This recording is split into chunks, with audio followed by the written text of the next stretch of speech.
ಮಧ್ಯ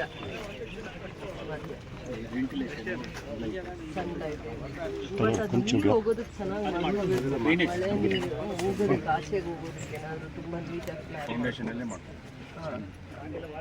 ಕೆಳಗಡೆ ಮಣ್ಣೇ ಇರಬಾರ್ದು, ಅದು ಸಿಮೆಂಟ್ ಆಗಿ ನೀರು ನೀಟಾಗಿ ಆಚೆ ಹೊರಟೋಗೋ ಥರ ಪ್ಲ್ಯಾನ್ ಮಾಡ್ಕೋಬೇಕು. ಕೆಳಗಡೆ ಮಣ್ಣು ಬೇಡ, ಯಾಕಂದರೆ ಅದು ಮುಂದೆ ಆ ಮಣ್ಣಿದ್ರೆ ಗ್ರೀನರಿ ಅಲ್ಲಿ ಬೇಡ, ಸನ್ಲೈಟ್ ಬರಲಿ. ಪಾಟ್ಸಲ್ಲಿ ಅವ್ರು ಬ್ಯೂಟಿಫಿಕೇಶನ್ ಮಾಡ್ಕೊಂಡು ಆ ಥರ ಪ್ಲ್ಯಾನ್ ಮಾಡಿ ನೀರು ಆಚೆ ಹೋಗ್ಬೋದು. ಬಟ್ ಈಗಲೇ ಇಲ್ಲಿ ಗ್ರೀನರಿ ಯಾವ ಥರ ಇರಬೇಕು ಪ್ಲ್ಯಾನ್ ಮಾಡಿ ಮುಂದೆ ಪಾರ್ಕ್ ಜೊತೆಯಲ್ಲಿ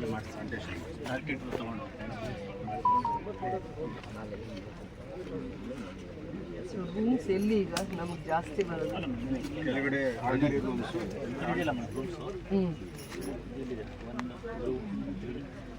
ಆರ್ಡಿನರಿ ರೂಮ್ಗೆ ಒಂದು ರೂಮು, ಡ್ರೆಸ್ಸಿಂಗು, ಟಾಯ್ಲೆಟ್ ಇದೆ. VIP ರೂಮ್ಸ್ ಫಸ್ಟ್ ಫ್ಲೋರ್ ಅಲ್ಲಿ. VIP ರೂಮಲ್ಲಿ ಲಿಫ್ಟ್ ಪ್ರಾವಿಷನ್ ಮಾಡ್ಕೊಂಡಿದೀವಲ್ವಾ? ಲಿಫ್ಟ್ ಇದೆ, 2 ಸ್ಟೇರ್ ಕೇಸ್ ಲಿಫ್ಟ್ ಪ್ರಾವಿಷನ್ ಮಾಡಿ.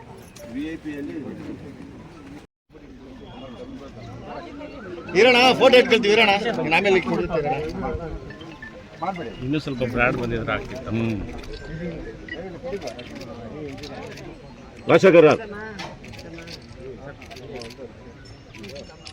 ಓಕೆ, ಒಂದ್ಸಲ ಎತ್ತಾಕಿ ಮೇಡಮ್. ಮಣ್ಣು ತೆಗಿಬೇಕು ಸ್ವಲ್ಪ.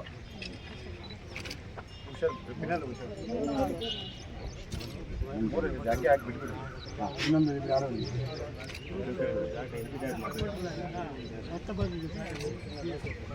ಪ್ರಾಬ್ಲಮ್ ಇರ್ಲಿ ಒಳ್ಳೇದಾಗ್ಲಿ, ಯಾರನ್ನ ಕರೀತಾರೆ? ಅವರಿಗೆ ಅವ್ರ ಕಂಪನಿ ಬಂದ್ರೆ ನಿಮ್ಮನ್ನೇ ಕರಿಬೇಕಾ ಇಲ್ವಾ? ಒಬ್ಬ ಇನ್ವೆಸ್ಟರ್ ಬರ್ತಾರೆ, ಸುಮ್ನೆ ಹೋಗ್ತಾನೆ. ಒಂದ್ 100 ಕೋಟಿ ಅಥವಾ 1000 ಕೋಟಿ ಇನ್ವೆಸ್ಟ್ ಮಾಡೋರು ನಿಮ್ಮನ್ನ ನೋಡದೆ ಹೋಗಕ್ಕೆ ಆಗಲ್ಲ. ನೀವ್ ಇನ್ಮೇಲೆ ನಿಮ್ ಸ್ಟ್ಯಾಂಡರ್ಡ್ಸ್ ಚೆನ್ನಾಗಿರ್ಬೇಕು. ನೀವ್ ಎಷ್ಟು ಡಿಗ್ನಿಫೈಡ್ ಆಗಿರ್ತೀರಾ, ಒಗ್ಗಟ್ಟಾಗಿರ್ತೀರಾ, KGF ಬಗ್ಗೆ ಏನ್ ಒಳ್ಳೆ ಮಾಹಿತಿ ಕೊಡ್ತೀರಾ, ಅದ್ರ ಅವಶ್ಯಕತೆ ಇದೆ ಇನ್ ಮುಂದಕ್ಕೆ. ಪೊಲೀಸರು, ಜಡ್ಜಸ್ KGF ಕಾಲಿಡೋದು ಕಡಿಮೆ ಆಗ್ಬೇಕು. ಯಾರಾದ್ರೂ ಬಂದ್ರೆ ಇನ್ವೆಸ್ಟರ್ಸ್, ಕೆಲಸ ಕೊಡೋರು, ಇದು KGF ತುಂಬಾ ಸೇಫ್ ಸಿಟಿ ಅನ್ಕೊಂಡು ಇಲ್ಲಿ ನಮ್ ಲೈಫ್ ಲೀಡ್ ಮಾಡೋಣ. ಬ್ಯಾಂಗ್ಳೂರ್ಗಿಂತ ನಾವು ದೂರದಲ್ಲಿರೋಣ, ಗಾಳಿ ಬೆಳಕು ಎಲ್ಲ ಚೆನ್ನಾಗಿದೆ ಅಂತ ಈ ಕಡೆ ಬರ್ಬೇಕು. ಇನ್ಮೇಲೆ ಅದೇನಾದ್ರೂ ಪ್ರಯತ್ನ ಇದ್ರೆ ನಾನ್ ಕೆಲಸ ಮಾಡ್ಬೋದು, ನನ್ ಪರಿಶ್ರಮನೂ ಇರ್ಬೋದು. ಅದನ್ನ ಪ್ರಚಾರ ಒಳ್ಳೆ ರೀತಿ ಮಾಡಕ್ ಶಕ್ತಿ ಏನಾದ್ರೂ ಇದೆ ಅಂದ್ರೆ ನಿಮ್ ಕೈಲೇ ಇರೋದು. ಇದು ಈಗ ನಮ್ಗೆ ಗ್ರಾಂಟ್ಸ್ ರಿಲೀಸ್ ಆಗಿರೋದು 5 crores. ಇದಕ್ಕೆ KGF IB ಗೆಸ್ಟ್ ಹೌಸ್ಗೆ 120 years ಹಿಸ್ಟ್ರಿ ಇದೆ. ಬ್ರಿಟಿಷರ್ಸ್ ಕಾಲದಲ್ಲಿ ಈ ಜಾಗನ ಗೆಸ್ಟ್ ಹೌಸ್ಗೆ ಅಂತ ರಿಸರ್ವ್ ಮಾಡಿರೋದು. ಸೊ ಅಲ್ಲಿ ಈಗ ಆಲ್ರೆಡಿ ನಮ್ಗೆ ಒಂದು ಹೆರಿಟೇಜ್ ಬಿಲ್ಡಿಂಗ್ ಕೂಡ ಇದೆ. ಇವತ್ತು ಗೆಸ್ಟ್ ಹೌಸ್ ಮಾಡ್ತಾ ಇರೋದು ದೂರದೃಷ್ಟಿ ಇಟ್ಕೊಂಡು.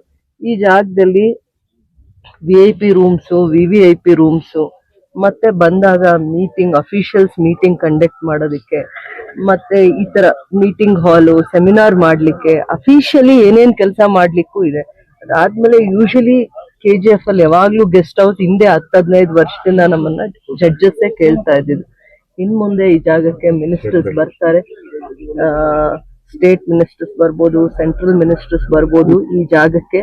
ಮತ್ತೆ ಬಿಸ್ನೆಸ್ ಅಲ್ಲಿ ಇನ್ವೆಸ್ಟರ್ಸ್ ಇದ್ದಾರೆ. ಈಗ ಆಲ್ರೆಡಿ ನಮ್ಮ ರೆಕಾರ್ಡ್ಸ್ ಪ್ರಕಾರ 3800 crores ಇನ್ವೆಸ್ಟ್ ಮಾಡುವಂತ ಇನ್ವೆಸ್ಟರ್ಸ್ ಆಲ್ರೆಡಿ KGF KDB ಲ್ಯಾಂಡ್ಗೆ ರಿಜಿಸ್ಟರ್ ಆಗಿ ದುಡ್ಡು ಕಟ್ಟಿದ್ದಾರೆ, ಆ ಜಾಗಕ್ಕೆ ದುಡ್ಡು ಕಟ್ಟಿದ್ದಾರೆ. ಮುಂದೆ ಅವ್ರ ಬಿಸ್ನೆಸ್ ಸ್ಟಾರ್ಟ್ಅಪ್ಸ್ಗೆ ಆಲ್ಮೋಸ್ಟ್ 5000 crores ನಾವು ಇನ್ವೆಸ್ಟ್ ಮಾಡ್ತೀವಿ, ಈ ಜಾಗದಲ್ಲಿ ಎಂಪ್ಲಾಯ್ಮೆಂಟ್ ಆಪರ್ಚುನಿಟಿ ಮಾಡ್ತೀವಿ ಅಂತ ಅವ್ರದ್ದು ಸ್ಟ್ಯಾಟಿಸ್ಟಿಕ್ಸ್ ನ KDB ಅಲ್ಲಿ ಕೊಟ್ಟಿರೋ ಪ್ರಕಾರ ಅವ್ರದ್ದು ಇನ್ವೆಸ್ಟ್ಮೆಂಟ್ ಎಷ್ಟಿರುತ್ತೆ ಅಂದ್ರೆ, ಒಂದು ನಮ್ಗೆ RTO ಆಫೀಸ್ ಅಲ್ಲಿ ಏಕರ್ಸ್ ಅಂತ ಬರ್ತಾರೆ. ಅವರು ಬೇಸಿಕಲಿ ಫ್ರಮ್ ಕರ್ನಾಟಕ, ಅರವಿಂದ್ ಮೆಲ್ಗೆರೆ ಅಂತ. ಅವರು 100 acres ಜಾಗ ಏಕರ್ಸ್ ಅನ್ನೋ ಕಂಪನಿಗೆ, ಏರೋಸ್ಪೇಸ್ ಕಂಪನಿಗೆ ಅಲಾಟ್ ಮಾಡಿದ್ದಾರೆ. ಹೈಯೆಸ್ಟ್ ಎಂಪ್ಲಾಯ್ಮೆಂಟ್ ಕ್ರಿಯೇಟ್ ಮಾಡೋದು ಅವ್ರಿಗೆ ಆ ತರದ್ ಒಂದು ಅವಕಾಶನೂ ಇದೆ, ಮತ್ತೆ ಮಾಡ್ತಾರೂ ಕೂಡ. ಈ ಹಿಂದೆ ನಾನು ಬೆಳಗಾಂಗೆ ಹೋದಾಗ ನೋಡ್ಕೊಂಡ್ ಬಂದೆ, ಇಲ್ಲಿ ಜಾಗ ಅಲಾಟ್ ಮಾಡಿದಾಗ ಸೆಷನ್ ಟೈಮ್ ಅಲ್ಲಿ. ಮತ್ತೆ ಬೇರೆ ಬೇರೆ ಜಾಗ, ಬೇರೆ ಬೇರೆ ಅಲಾಟ್ಮೆಂಟ್ಸ್ಗೂ ಕೂಡ ಸಿಂಗಪುರ್ ಬೇಸ್ಡ್ ಮತ್ತೆ ಬೇರೆ ಬೇರೆ ಕಂಪನೀಸ್ನು ಹಾಕಿದ್ದಾರೆ.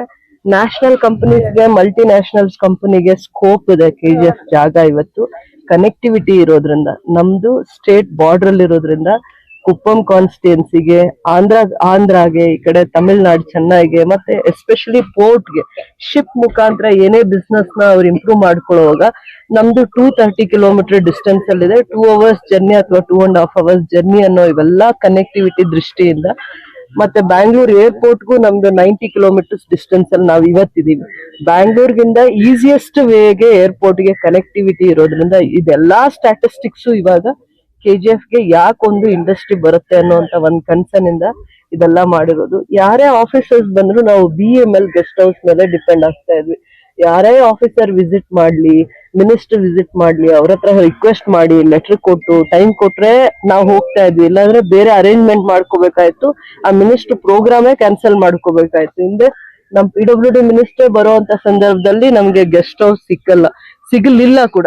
ಅದಾದ್ಮೇಲೆ ತುಂಬಾ ಕಷ್ಟ ಆಯ್ತು ಅವ್ರನ್ನ ಇಲ್ಲಿ ಕರ್ಕೊಂಡು ಹೋಗೋದು. ಫಸ್ಟ್ ಅಲ್ಲಿ ಎಲ್ಲಿಂದ ಬೇರೆ ಬೆಂಗಳೂರಿಂದ ಬಂದಾಗ ಫಸ್ಟ್ ಇನಿಷಿಯಲ್ ಸ್ಟೇಜ್ ಕರ್ಕೊಂಡು ಹೋಗಿ ಅವ್ರನ್ನ ಫ್ರೆಶ್ ಆಗಿ ಅವ್ರಿಗೆ KGF ಅಲ್ಲಿ ಟೂರ್ ಪ್ರೋಗ್ರಾಮ್ ನ ಎಕ್ಸ್ಪ್ಲೇನ್ ಮಾಡಿ ಇಲ್ಲಿಂದ ಹಿಸ್ಟ್ರಿ ಹೇಳಿ ಆಮೇಲೆ ಕರ್ಕೊಂಡು ಹೋಗೋದೇ ಒಂದ್ ಸಿಸ್ಟಮ್ ಇರೋದು ಯಾರೇ VIP ಬಂದಾಗ. ಸೊ ಅದು ನಮ್ಗೆ ಬಹಳ ಸತಿ 1 ವರ್ಷದಲ್ಲಿ ನಾವು ಬಹಳ ಹೊಡೆತ ತಿಂದಿದೀವಿ. ನಮ್ಗೆ ಮುಜುಗರ ಆಗಿದೆ, ಕಾರ್ಯಕ್ರಮಗಳು ಕ್ಯಾನ್ಸಲ್ ಆಗಿದೆ. ಇದೆಲ್ಲ ಮನ್ಸಲ್ಲಿ ಇಟ್ಕೊಂಡು ಸತತವಾಗಿ ನಾವು PWD ಇಲಾಖೆ ಆಫೀಸರ್ಸ್ ಎಲ್ಲ ಒಂದ್ ಪ್ಲಾನ್ ಮಾಡಿದಾಗ 1 ವರ್ಷದ ಹಿಂದೆನೆ ಗ್ರಾಂಟ್ ರಿಲೀಸ್ ಆಗ್ಬೇಕಾಯ್ತು. ಕಾರಣಾಂತರಗಳಿಂದ ನಿಧಾನ ಆಯ್ತು. ನಾವು 10 ಕೋಟಿ ಪ್ರಪೋಸಲ್ ಕೊಟ್ಟಿದ್ವಿ. 9 crores 50 lakhs ಆಗ್ಲೇಬೇಕು ಅಂತ ಅಂದ್ಬಿಟ್ಟು ಫಸ್ಟ್ ಫೇಸ್ ಅಲ್ಲಿ ನಮ್ಗೆ 5 crores ಕೊಟ್ಟಿದ್ದಾರೆ. ಸೊ ಇದರಲ್ಲಿ ನಮ್ಗೆ ಆರ್ಡಿನರಿ ರೂಮ್ಸ್ 8 ಇರುತ್ತೆ, VIP ರೂಮ್ಸ್ ಇರುತ್ತೆ, VVIP ರೂಮ್ಸ್ ಇರುತ್ತೆ. ಅದಾದ್ಮೇಲೆ ಡೈನಿಂಗ್ ಹಾಲು, ಮೀಟಿಂಗ್ ಹಾಲು ಇವೆಲ್ಲ ಇರುತ್ತೆ. ಇದೆಲ್ಲ ಆಲ್ಮೋಸ್ಟ್ ಈಗ ಫಸ್ಟ್ ಫ್ಲೋರ್ ಮತ್ತೆ ಸೆಕೆಂಡ್ ಫ್ಲೋರ್ ಕೂಡ ಪ್ರಾವಿಷನ್ ಮಾಡ್ಕೊಂಡಿದೀವಿ. ಗ್ರೌಂಡ್ ಫಸ್ಟ್ ಫ್ಲೋರ್ ಈಗ ಆಗಿರುತ್ತೆ. ನೆಕ್ಸ್ಟ್ ನಾವು ಫಂಡ್ಸ್ ನ ಮೊಬಿಲೈಸ್ ಮಾಡ್ಕೊಂಡಾಗ ಇನ್ನೂ ಒಂದ್ ಫ್ಲೋರ್ ಮಾಡ್ಬೇಕು ಅನ್ನೋಂಥದ್ದು ಕನ್ಸರ್ನ್ ಇದೆ. ಸೊ ಡ್ರಾಯಿಂಗು ಮತ್ತೆ ಇವೆಲ್ಲ ಕೆಲಸನೂ ಮುಗಿಸ್ಕೊಂಡಿದ್ದಾರೆ ರಾಜಶೇಖರ್ ಮತ್ತೆ ಎಕ್ಸಿಕ್ಯೂಟಿವ್ ಇಂಜಿನಿಯರ್ ಇಬ್ರು ಸೇರ್ಕೊಂಡು. ಇವೆಲ್ಲ ಪ್ರೋಸೆಸ್ ನ ಲಾಸ್ಟ್ 10 months ಇಂದ ನಾವ್ ಇನಿಷಿಯೇಟಿವ್ ತಗೊಂಡಿದ್ದು ಎಲ್ಲ ಆಗಿದೆ. ಕೆಲ್ಸಾನು ಕೂಡ ನಮ್ಗೆ ಅವರು ಒಂದು ಇಷ್ಟು ತಿಂಗಳಲ್ಲಿ 11 months ಅಲ್ಲಿ ಮಾಡ್ಕೊಡ್ತೀವಿ ಅಂತ ಹೇಳಿದ್ದಾರೆ. ಅದಕ್ಕೆ ಸೂಕ್ತವಾಗಿ ಎಲ್ಲಾ ಹೋಮ್ ವರ್ಕ್ ಮಾಡ್ಬೇಕು, ಡಿಪಾರ್ಟ್ಮೆಂಟ್ ಮಾಡ್ಬೇಕು ಅಂತ ಹೇಳ್ತಾ ಇದ್ದೀನಿ. ನನ್ ಜೊತೆ ಡಿಪಾರ್ಟ್ಮೆಂಟ್ ಕೂಡ ಇವತ್ತೇನ್ KGF ಅಲ್ಲಿ ನಾನು ಸ್ಟ್ರಕ್ಚರ್ಸ್ ತಂದಿದ್ದೀನಿ ಅದ್ ಮುಂದೆ 100 ವರ್ಷ ಅದಕ್ಕೆ ಆಯ್ಸಿರ್ಬೇಕು ಅಂತಂದ್ರೆ ಆ ಕ್ವಾಲಿಟಿ ಕೆಲಸ ತಗೊಳ್ಳಿ ಅಂತ ಅಲ್ಲಿನ ಅಧಿಕಾರಿಗಳಿಗೆ ನಾನು ಒತ್ತಾಯ ಮಾಡಿದೀನಿ. ಬಿಲ್ಡಿಂಗು, ಐರನ್, ಆ ಪಿಲ್ಲರ್ಸ್ ಯಾವ ಸ್ಟ್ಯಾಂಡರ್ಡ್ ಅಲ್ಲಿ ಬರ್ಬೇಕು ಅನ್ನೋಂಥದ್ರಲ್ಲಿ ಪ್ರತಿಯೊಂದ್ರಲ್ಲೂ ನಾವ್ ಎಲ್ಲಿ ಕಾಂಪ್ರಮೈಸ್ ಆಗಿಲ್ಲ. ಕ್ವಾಲಿಟಿ ವರ್ಕ್ ಅಲ್ಲಿ ಏನೇ ನಾವು ಕೆಲಸ ಇವ್ರಿಗೆ ಅದು ಸ್ಟ್ರಕ್ಚರ್ ಅನ್ಸ್ಬೋದು, ಅದು ಕಾಂಟ್ರಿಬ್ಯೂಷನ್ ಅಂತ ನಾವು ಮಾಡ್ಬೇಕು. KGF ನಾಳೆ ಎಷ್ಟು ಜನಕ್ಕೆ ಅದು ಉಪಯೋಗ ಆಗುತ್ತೆ ಅದು ನಾವು KGF ಮಕ್ಕಳಿಗೆ ಅದನ್ನ ಕಾಂಟ್ರಿಬ್ಯೂಟ್ ಮಾಡ್ತಾ ಇದೀವಿ ಅಂತ ಇದೆಲ್ಲ ದೂರದೃಷ್ಟಿ ಇಟ್ಕೊಂಡು ಮಾಡಿದೀವಿ. ಇದೊಂದು ಗೆಸ್ಟ್ ಹೌಸ್ ಇರ್ಲಿಲ್ಲ, ಬಹಳ ಕಷ್ಟ ಆಗ್ತಾ ಇತ್ತು. ಪ್ರೆಸ್ ಮೀಟ್ ಮಾಡ್ಲಿಕ್ಕೂ ಗೆಸ್ಟ್ ಹೌಸ್ ಇರ್ಬೇಕು ಅಂತ ಹೇಳ್ತಾರೆ. ಯಾರದೇ ಒಬ್ರು ಸ್ಟೇಟ್ ಲೀಡ್ರು, ನ್ಯಾಷನಲ್ ಲೀಡ್ರು ಏನೇ ಒಂದ್ ವಿಚಾರ ಇದ್ರು ಪ್ರೆಸ್ ಮೀಟ್ ಅಂತ ಅಂದಾಗ IB-ಗೆ ಬಂದು ಮಾತಾಡ್ಸೋಂಥದ್ದು ಒಂದ್ ಪದ್ಧತಿ ಇದೆ. ಆಫೀಸರ್ ರಿಸೀವ್ ಮಾಡ್ಕೊಳ್ಳೋದು ಮತ್ತೆ ಪ್ರೆಸ್ ನ ಅಡ್ರೆಸ್ ಮಾಡೋದು ಇಂಥದೆಲ್ಲ ಬೇರೆ ಕಡೆ ಅದೇ ತರಾನೇ ಇದೆ. ಸರ್ಕ್ಯೂಟ್ ಹೌಸ್ ಅಂತಾರೆ, IB ಅಂತ ಹೇಳ್ತಾರೆ. ನಮ್ಮಲ್ಲಿ ಇರ್ಲಿಲ್ಲ ಬಹಳ ವರ್ಷಗಳಿಂದ. ಅದೊಂದು ಇದ್ರೂ ಕೂಡ ಅದು ಉಪಯೋಗಕ್ಕೆ ಬರ್ತಾ ಇರ್ಲಿಲ್ಲ. ಒಂದ್ ಒಳ್ಳೆ ಡೈನಿಂಗ್ ಸಿಸ್ಟಮ್ ಏನು ಒಳ್ಳೆ ರೀತಿ ಇಲ್ಲದೆ ಇದ್ದಿದ್ರಿಂದ ಇವತ್ತಿಗೆ ಆ ನೋವು ಕಡಿಮೆ ಆಗಿದೆ. ಇನ್ ಮುಂದೆ ಅದನ್ನ ಕೆಲಸ ಆಗೋದನ್ನ ಬೇಗ ಮಾಡಿಸ್ಕೋಬೇಕು. ಕ್ವಾಲಿಟಿ ವರ್ಕ್ ಇದೇ ಸಪರೇಟ್ ಮಾಡಿ ಅಂತ ಹೇಳಿದೀನಿ. ಈ ಏರಿಯಾ ನಮ್ಗೆ ಏನ್ 3.5 acres ಜಾಗ ಇದೆ, ಅದರಿಂದ ಇದನ್ನ ಹೊರತುಪಡಿಸಿ ಇದನ್ನ ಮಾಡ್ಕೊಳ್ಳಿ, ಇದಕ್ಕೆ ಸಪರೇಟ್ ಕನೆಕ್ಟಿವಿಟಿ ಎಲ್ಲ ಆಗ್ಬೇಕು ಅಂತ ಹೇಳಿದೀನಿ. ಇದು ಫಸ್ಟ್ ಹೊಸಾದಾಗ್ಲಿ ಅದನ್ನ 100 ವರ್ಷ ಆಗಿರೋದ್ರಿಂದ ಅದನ್ನ ಒಂದು ಹೆರಿಟೇಜ್ ಬಿಲ್ಡಿಂಗ್ ತರ ಹೇಗೆ ನಾವ್ ಅದನ್ನ ಪ್ರೊಟೆಕ್ಟ್ ಮಾಡ್ಕೋಬೇಕು ಅದನ್ನು ಮಾಡೋಣ.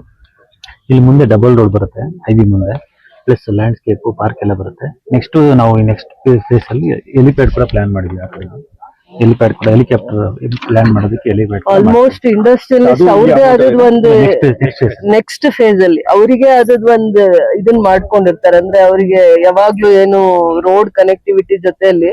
ಸೊ ಇಂಡಸ್ಟ್ರಿಯಲಿಸ್ಟ್ ಗೆ ಆ ತರದ್ ಒಂದ್ ಕನ್ಸರ್ನ್ ಇರುತ್ತೆ. ಅವ್ರು ಯಾವಾಗ ಬೇಕೋ ಅವಾಗ ಬಂದು ಹೋಗೋದು. ಅದು ನಾವು ಫ್ಯೂಚರ್ ಅಲ್ಲಿ ಅದನ್ನು ಪ್ಲಾನ್ ಮಾಡ್ಕೊಂಡಿದೀವಿ ಮುಂದೆ. ಇಲ್ಲಾಂದ್ರೆ ಬೆಮೆಲ್ದು ಗ್ರೌಂಡ್ ಅಲ್ಲಿ ಇರುವಂತ ಹೆಲಿಪ್ಯಾಡ್ ನೇ ಯೂಸ್ ಮಾಡ್ಬೇಕು. ಬಟ್ ಈಗ ಇವರು PWD ಇಂದ ಮಾಡುವಂತದ್ದು ಬಹಳ ಚೆನ್ನಾಗಿರುತ್ತೆ. ಹಿಂದಕ್ಕೆ ಮಾಡ್ಕೊಳ್ಳೋಣ ಅಂತ ಪ್ಲಾನ್ ಮಾಡಿದ್ದಾರೆ. ಅದು 1 acre ಅಲ್ಲಿ ಮಾಡ್ತಾರೋ, 1/2 acre ಅಲ್ಲಿ ಮಾಡ್ತಾರೋ ಮಾಡ್ಲಿ ಅಂತಾನೆ ಹೇಳಿದೀನಿ. ನೆಕ್ಸ್ಟ್ ಫೇಸ್ ಅಲ್ಲಿ ಅದು ಫಸ್ಟ್ ಫೇಸ್ ಅಲ್ಲಿ ಗ್ರೌಂಡ್ ಫ್ಲೋರು, ಫಸ್ಟ್ ಫ್ಲೋರು ನಮ್ದು ಗೆಸ್ಟ್ ಹೌಸ್ ಆಗುತ್ತೆ. Guest house. ಸೆಕೆಂಡ್ ಫ್ಲೋರ್ ನ ಮತ್ತೆ ಎಲಿಪ್ಯಾಡ್ ನ ಮಾತ್ರ ನಾವು ನೆಕ್ಸ್ಟ್ ಫೇಸ್ ಗೆ ತಗೊಳ್ಳೋಣ ಅಂತೀವಿ. 3 acres ಇದೆ ಇವಾಗ IB ಗೆ. 3 acres ನಾವು IB ಗೆನೆ ರಿಸರ್ವ್ ಮಾಡ್ತಾ ಇದೀವಿ. ಒಟ್ಟು ಎಷ್ಟು ಎಕರೆ ಇದೆ?